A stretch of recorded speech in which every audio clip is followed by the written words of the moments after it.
খেজুর গুড় আর গাজর দিয়ে বানিয়ে নিলাম আজকে একেবারে একটি নতুন ধরনের পিঠে।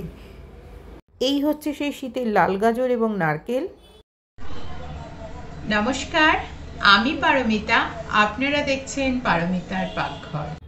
আজকে বানিয়েছি আমি একেবারে একটি নতুন ধরনের রেসিপি, যে রেসিপির নাম হচ্ছে পাউরুটি দুধ পুলি। পাউরুটি দুধ পুলি কিন্তু একেবারেই একটি নতুন রেসিপি, যেটা আমি আজকে বানিয়েছি। আশা করি আপনাদের ভালো লাগবে। কিন্তু এই ইউনিক রেসিপিটা আমি কি করে বানালাম আসুন দেখে নেওয়া যাক পুরো রেসিপিটা। শীতের লাল গাজর, সেটাকে প্রথমে আমি ছাড়িয়ে নেব। গাজর আর নারকেল একসাথে মিক্সির মধ্যে দিয়ে বেটে নেব। প্রথমে প্যানের মধ্যে আমি দিয়ে দিচ্ছি একটু বাটার। এটা একদম ঘরে তৈরি করা সাদা বাটার। এরপরে আমি এই যে গাজর এবং এই যে নারকেলটা বেটে নিয়ে এলাম, দেখুন সেই গাজর এবং নারকেলটা আমি এর মধ্যে দিয়ে দিচ্ছি। এটা দিয়ে একটা খুব সুন্দর সুস্বাদু আমি প্রথমে পুর বানাবো। আজকে যে বানাচ্ছি সেটা একেবারেই একটি ইউনিক পিঠের রেসিপি। এইটা একটু নাড়াচাড়া করে নেবার পরে এর মধ্যে আমি দিয়ে দেব খেজুরের যে লিকুইড গুড়টা হয় সেই গুড়টা। যেহেতু খেজুর গুড়ের নিজস্ব একটা গন্ধ আছে, সেজন্য কিন্তু এবারে আমি যে রেসিপিটা বানাবো তার মধ্যে কিন্তু এই পুরের সাথে কোনো রকম এলাচ বা কিছু আলাদা করে ফ্রেগরেন্স কিন্তু আমি মেশাবো না, কারণ খেজুর গুড়ের গন্ধ তাহলে নষ্ট হয়ে যাবে। এরকম ছোট ছোট টিপস ও ট্রিক্স পেতে আপনারা কিন্তু আমার চ্যানেল পারমিতার পাকঘরকে সাবস্ক্রাইব করে বেল আইকন বাজিয়ে রাখবেন, কারণ আমি যখনই নতুন রেসিপি দেব আপনাদের কাছে পৌঁছে যাবে আমার চ্যানেলের ইনস্ট্যান্ট নোটিফিকেশন। এবারে এটা একটা সুন্দর আমি ছাই বানিয়ে নিচ্ছি। এখন গাজরের পিঠে কিন্তু খুব একটা ট্রেন্ডিং ব্যাপার, সেজন্য ট্রেন্ডিং কথা মাথায় রেখেই একেবারে নতুন আমি আজকে একটা পিঠে রেসিপি নিয়ে এলাম। পুরটা একদম তৈরি হয়ে গেছে। এবারে আমি এটাকে ঠান্ডা করে নেব। 250 ml দুধ আমি গরম করতে বসিয়েছি। এবারে দুধটা ভালো করে গরম যতক্ষণ হবে, এখানে নিয়ে এসেছি ব্রেড। ব্রেডের চারপাশের যে শক্ত অংশটা থাকে সেটাকে প্রথম কেটে আমি বাদ দিয়ে দিচ্ছি, কারণ শক্ত অংশটা আমি ব্রেড ক্রাম্পস হিসাবে এই রেসিপিতেই ব্যবহার করব। শুধু মাঝখানের অংশটা নেব পুলি করার জন্য।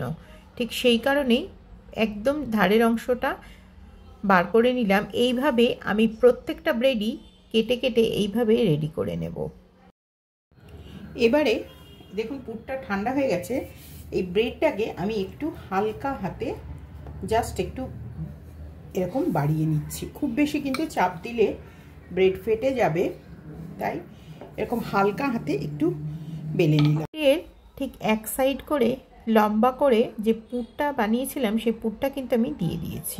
ব্রেড যতই ফ্রেশ হোক, এটা কিন্তু মুড়লে একটু হলেও কিন্তু এটা একটু ভাঙবে, তাই এটা সাইডটা যাতে না খুলে যায় সেজন্য সাইডে একটু জল লাগিয়ে এটাকে মুড়ে দিলাম এবং হালকা হাতে এটাকে চেপে ফর্ক দিয়ে সাইডটা একটু সিল করে দিলাম। তাহলে কি হবে, ব্রেডটা যখন দুধের মধ্যে থাকবে একেবারেই বেরিয়ে আসবে না। দেখুন এই রকমই একটা তৈরি হবে। এবারে আমি প্রত্যেকটা ব্রেডই এইভাবে ধীরে ধীরে তৈরি করে নেব। প্রথমে ব্রেডটা একটা টেকনিকে দেখাবার পরে আরেকটা টেকনিকে দেখাচ্ছে। আসলে দুধ পুলি ভেতরে যে কুলিগুলো হয় এগুলো হচ্ছে ব্রেডের কুলি, সেজন্য আরেকটা টেকনিকে এটা ছোট ছোট করে বানাচ্ছি। মাঝখান দিয়ে কেটে নিয়ে এটাকে আমি মুড়ে দেব।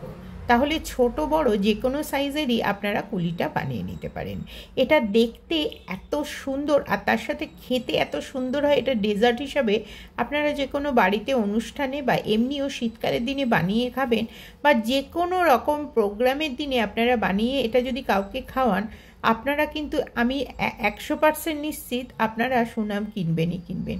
কারণ আমি এটা এর আগে দু একবার বানিয়েছি এবং প্রচণ্ড ভালো হয় খেতে। কিন্তু ব্রেড যেহেতু নরম, একটু হয়তো ধারগুলো নরম হয়ে খুলে গেলেও কিন্তু এটা দেখতে যাই হোক, খেতে কিন্তু দারুণ। দুধ পুলি বানাবার জন্য যে পুলিগুলো ব্রেডের পুলি কিন্তু রেডি হয়ে গেছে, একেবারে পুর ভরে রেডি। কিন্তু ব্রেডের ধারটা যে কেটে রেখেছিলাম সেই কাটা অংশগুলো এবং একটা ফ্রেশ ব্রেড দিয়ে আমি ব্রেড ক্রাম্পস বানিয়ে নেব। দুধটা ভালো করে ফুটে ওঠার পরে আমি এর মধ্যে দিয়ে দিচ্ছি কিছুটা পাটালি।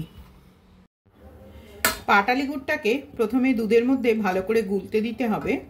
সেজন্য একেবারেই কিন্তু এটা ধিমে আছে বসিয়ে এটা তৈরি করতে হবে।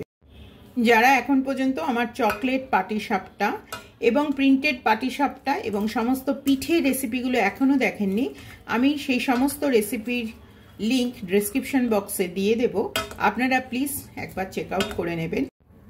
যারা এই পর্যন্ত আমার সাথে আছেন, আমার চ্যানেলের সাথে আছেন এবং যারা আজকে নতুন এসছেন, প্রত্যেককে স্বাগত এবং তার সাথে সাথে প্রত্যেকেই লাইক দিয়ে দেবেন এবং নতুন বন্ধুরা অবশ্যই চ্যানেলটিকে সাবস্ক্রাইব করে আপনারা আমার সাথে থাকবেন এবং অবশ্যই আপনারা প্রত্যেকেই কমেন্ট করবেন।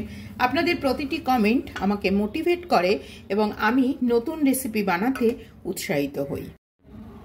এই যে একেবারেই এটা কিন্তু গুলে গেছে, যেহেতু আজকে আমি বানাচ্ছি পাউরুটি দুধ পুলি, সেজন্য এর মধ্যে কিন্তু পাউরুটিটা দিয়ে ফোটানো যাবে না, কারণ পাউরুটি হচ্ছে খুব ডেলিকেট জিনিস, খুব নরম জিনিস, সেটা দিলে কিন্তু পাউরুটিটা ভেঙে যাবে। সেজন্য আমি এখানে দিয়ে দিচ্ছি এই যে কিছুটা ব্রেড ক্র্যাম্পস করে নিয়ে এলাম। এই ব্রেড ক্র্যাম্পসটা এর মধ্যে কিছুটা মিশিয়ে দিচ্ছি, কারণ এটা মেশানোর সাথে সাথেই এই যে যেটা বানালাম আমি ক্ষীরটা, সেটা কিন্তু অনেক বেশি গাঢ় হয়ে যাবে। সেই জন্য এই ব্রেড ক্রাম্পসটা কিছুটা আমি মিশিয়ে দিলাম এবং ধারের অংশটা যেহেতু মেশালাম, প্রত্যেকটারই কিন্তু কারণ থাকে খাবারের। ধারের অংশটা মেশাবার জন্যই এটা একটু লালচেটে কালার হয়েছে, যে কালারটা এই খাবারটার জন্য অনস্বীকার্য ছিল। দেখুন এই রকম তৈরি হবে ক্ষীরটা, দেখতে পাচ্ছেন একদম পারফেক্ট ক্ষীরের মতো। 2-1 সেকেন্ড ফুটিয়ে কিন্তু এটা নাবিয়ে নিতে হবে, কারণ এটা যদি বেশিক্ষণ কড়াতে রাখা হয় তাহলে কিন্তু এটা জমে যাবে। আমি এটাকে এবার পরিবেশন করে নেব। পরিবেশন করার জন্য আমি সার্ভিং প্লেটে প্রথমে দিয়ে দিচ্ছি ক্ষীরটা। আগেই বলেছি যেহেতু পাউরুটি ভীষণ ডেলিকেট একটি খাবার, সেজন্য পাউরুটি কিন্তু এর মধ্যে দিয়ে ফোটানো সম্ভব হয়নি, সেজন্য প্রথমে দিয়ে দিচ্ছি ক্ষীরটা। ক্ষীরটা স্প্রেড করে নেবার পরে এর ওপর থেকে আমি ব্রেডগুলো কিভাবে দিচ্ছি তার জন্য পুরোটা দেখুন। দেখতে পাচ্ছেন এখানে আমি ক্ষীর এবং তার উপরে পাউরুটিটা দিয়ে, মানে ব্রেডের যে আমি কুলিগুলো বানিয়েছি সেগুলো দিয়ে একেবারে একটা পরিবেশন করে নিচ্ছি।